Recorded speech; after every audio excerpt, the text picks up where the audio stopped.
just quickly to describe Live Green, we are a for-profit social enterprise. What we do is, first we help businesses take really important eco-friendly steps. We want to make it as easy and affordable as possible for people to make important changes. So we work with businesses. For instance, we've gotten over 40 businesses to switch to 100% wind energy. We got Busboys and Poets to switch to grass-fed organic meat from the traditional sourcing that they were using. We want to help business owners find those things that they can do to green up their businesses in an affordable way, in a way that's also good for their marketing so that they can increase their bottom line. So clearly you can see from our model, what are the things we're very mission-oriented. We want to grow the green economy. We're also a for-profit entity. We charge money for our memberships. We charge money for people to come into our business network. And one of the very first questions we had as an entity was, do we want to be a nonprofit or a for-profit?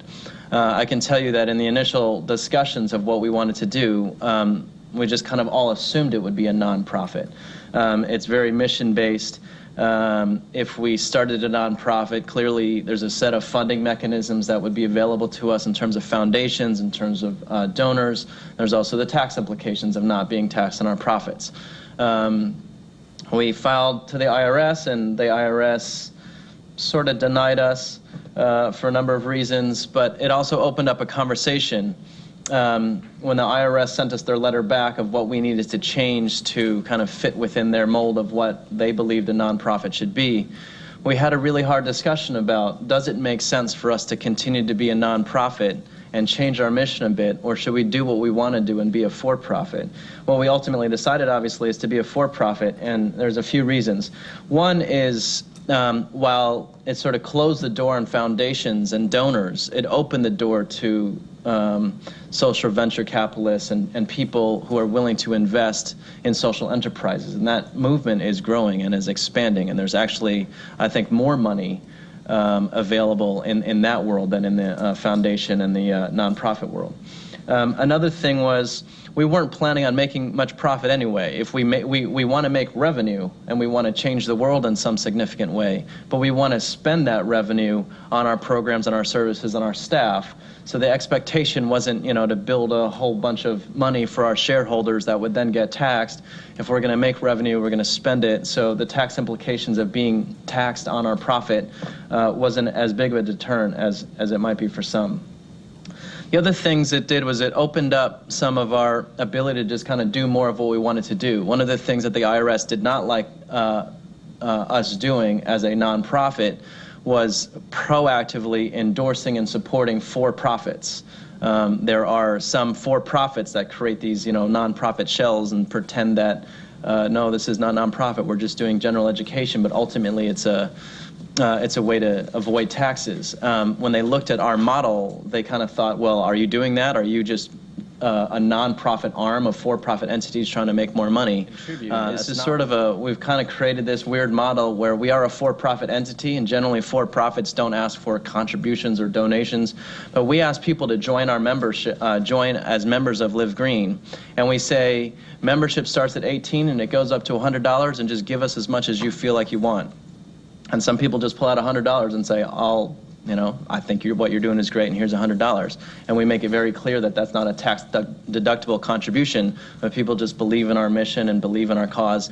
And there's actually some weird marketing now that it actually, people actually like that we're a for-profit social enterprise because it just feels more innovative. I think nonprofits in some levels are kind of seen as the old school way of changing the world, and having a social enterprise actually excites people, and folks are even more willing to get involved in what we're doing because we're for-profit. In terms of some of the nitty-gritty things as a business owner, as I say, I don't get excited about doing taxes, but knowing that we have to be compliant, and as I say, we don't want our dreams dashed. It was important for me to hire out and surround myself with a team of people who could do these things well. We started with a paid bookkeeper, but then we got an administrative person who actually didn't know a lot about this, but we paid for her training, and now she does our bookkeeping in-house on our behalf after she was trained, and it definitely saves us a good amount of money, and it's a much easier way for us to stay on top of our books. We paid somebody to help set up our QuickBooks, so we got QuickBooks, bought the software, didn't know how to use it. paid somebody to train somebody on our staff, and now basically every time our bank statement comes in once a month, she just reconciles it. Probably takes her about an hour and a half, and when tax season comes, you just put in the last month and we send it over to our accountant, and it's actually a fairly easy process when you stay on top of it. For payroll, we use a payroll service, and while that was an expense, it was actually a very affordable expense. I think we pay something like $30 or $40 a month plus like $1 per employee. And the value of not having to figure out exactly how much I have to pay and withholding the exact right amounts and doing calculations every pay period, $30 seemed like a bargain to me. So that's something I would definitely recommend. Payroll services to do these kinds of things make your life much easier. I think it's important. One of the things for us in terms of budgeting is to consider taxes and payroll taxes, particularly when we calculate the cost of an employee. It's sort of easy when you're doing your rosy scenarios and dreaming up your new dream. Okay, we're going to pay X employee $50,000, so we'll put that in the budget. We need to raise $50,000. But our kind of very shorthand way of doing the math is multiply an employee's salary by 120% to figure out how much they actually cost. Because when you put in benefits and taxes, that $50,000 salary is more like a $60,000 expense. Some of the ongoing challenges we have, one of the issues we have is our tracking systems and the things that we pay attention to, the things that are important to me as a business owner and the things that are important to the IRS are sometimes very different. So for instance, we have a deal site similar to Groupon where we offer like a $50 gift certificate to a restaurant for $25.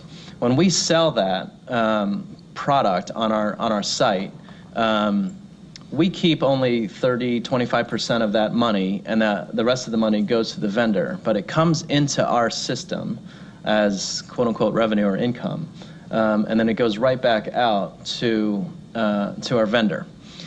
From our standpoint, the important thing is how much did we keep of that? $5, $6? How much money am I making every time I sell a thing?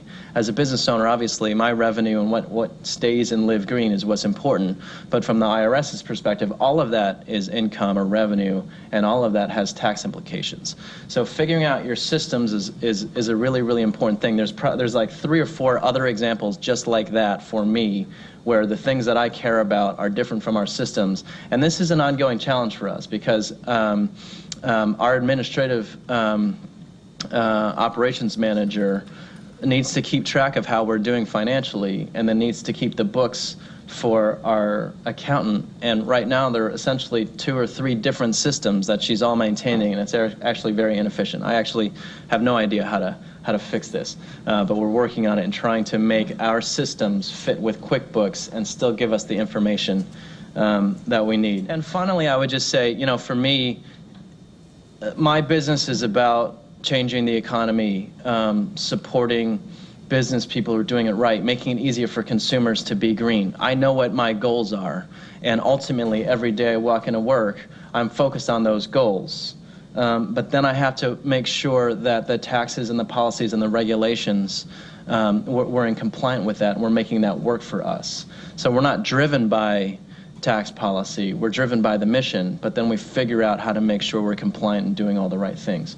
And that's ultimately how we do our work.